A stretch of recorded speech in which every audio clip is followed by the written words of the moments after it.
buenas tardes, abogado Wilmer Murrieta. Gracias por acceder a esta entrevista.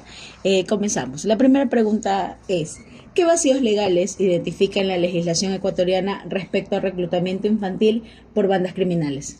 Bueno, uno de los vacíos principales es la falta de un marco legal específico que aborde de manera integral el reclutamiento forzado de estos menores por bandas criminales. Aunque existen normas contra la trata de personas, el crimen organizado, no hay leyes que penalicen explícitamente el reclutamiento de menores con un enfoque adecuado. ¿Considera suficiente el marco jurídico actual para prevenir el reclutamiento forzado de menores? Considero que no es suficiente. Si bien existen normas generales de protección infantil, no hay una legislación que provenga y sancione de manera efectiva el reclutamiento de menores de edad en grupos criminales. Además, la aplicación de la ley puede verse limitada por la falta de recursos o personal especializado. ¿Qué medidas legales podrían implementarse para sancionar a las bandas criminales sin criminalizar a los menores? Se podría implementar medidas como la creación de programas de rehabilitación y la protección para los menores rescatados, junto con un marco legal que castiga a los reclutadores o a estos líderes de banda, pero que contemple el enfoque integral o diferencial para el tratamiento de los menores como víctimas, no como delincuentes. ¿Cómo se protege actualmente a los menores rescatados de estas organizaciones en el sistema judicial? Actualmente la protección se basa en programas de rehabilitación y el sistema de justicia penal juvenil, aunque existen deficiencias en cuanto a recursos y seguimiento de post-rescate. Es necesario mejorar la coordinación entre instituciones para asegurar la reintegración y la protección de estos menores. ¿Cuáles son las principales dificultades para llevar a juicio a líderes de bandas que utilizan a menores en actividades delictivas?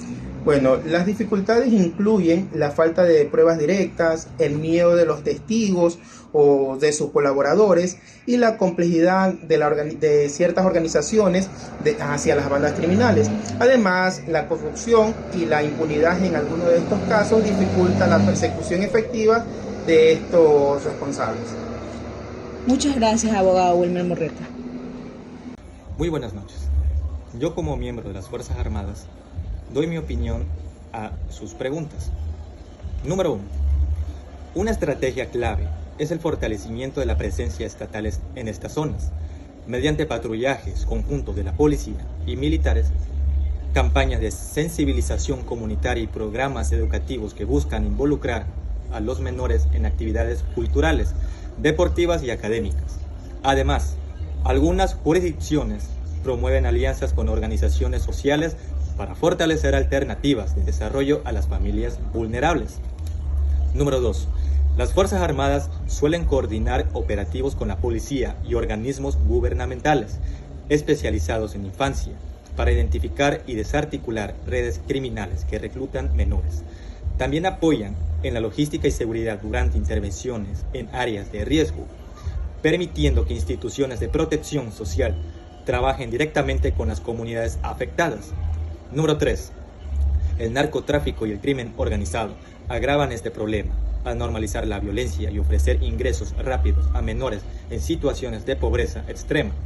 Las bandas criminales explotan la vulnerabilidad social, atrayendo a niños y adolescentes con promesas de dinero, protección o poder, mientras lo alejan de la educación y lo exponen a entornos de violencia.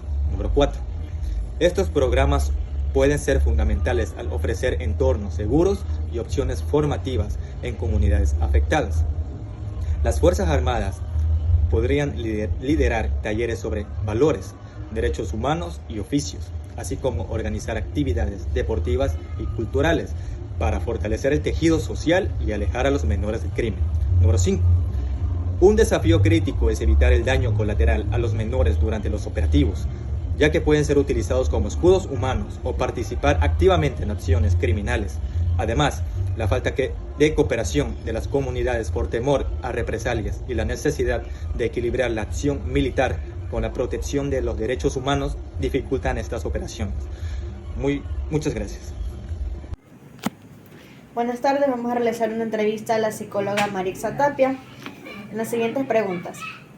¿Qué efectos psicológicos tienen el reclutamiento y la exposición a la violencia en los menores involucrados con bandas criminales? Bueno, los efectos psicológicos del reclutamiento a la exposición a la violencia tiene como primer eje un trauma psicológico, ya que la exposición a la violencia de forma perenne hace que la normalicen y hace de esto una exposición al trauma. Desarrollo de conductas violentas y pérdida en sí de lo que sería en la infancia la inocencia. ¿Qué estrategias de intervención psicológica podrían ayudar en la reintegración de los menores rescatados? Ya, de primer punto, la terapia cognitivo-conductual, ya que esta ayuda a reestructurar conductas, pensamientos a través de la reducción y modificación del comportamiento. Programas de mentoría en donde se puede hacer ensayos de lo que se espera de ellos en la sociedad. Y actividades recreativas y educativas en donde ellos puedan desenvolverse con pares de su edad que no estén en un marco de violencia. ¿Cómo influye la falta de apoyo familiar y comunitario en la vulnerabilidad de los menores ante el reclutamiento? Aumenta la vulnerabilidad, la falta de apoyo puede hacer que los jóvenes sean más susceptibles al reclutamiento, ya que no tienen un mentor con quien puedan contar o quien los pueda guiar. La falta de modelos a seguir hacen que estos de aquí idealicen a personas que se encuentran dentro de las bandas criminales como porque tienen dinero, porque tienen poder, entonces ellos buscan ser iguales a ellos. ¿Cuáles son los principales factores de riesgo psicológico que identifican a los menores susceptibles al reclutamiento? La historia del trauma o abuso, problemas de salud mental preexistentes ya, faltas de apoyo familiar y comunitario, ya que son discriminados por su comunidad, no se quieren relacionar con ellos, la dificultad económica y exposición a la violencia en sí. ¿Qué programas de salud mental son los más efectivos para trabajar con estos jóvenes y sus familias? En sí, toda terapia basada en evidencia. Por ejemplo, ya lo habíamos expuesto anteriormente, la terapia cognitivo-conductual, la terapia del trauma, intervenciones comunitarias que involucren a las familias y a la comunidad, actividades recreativas y educativas.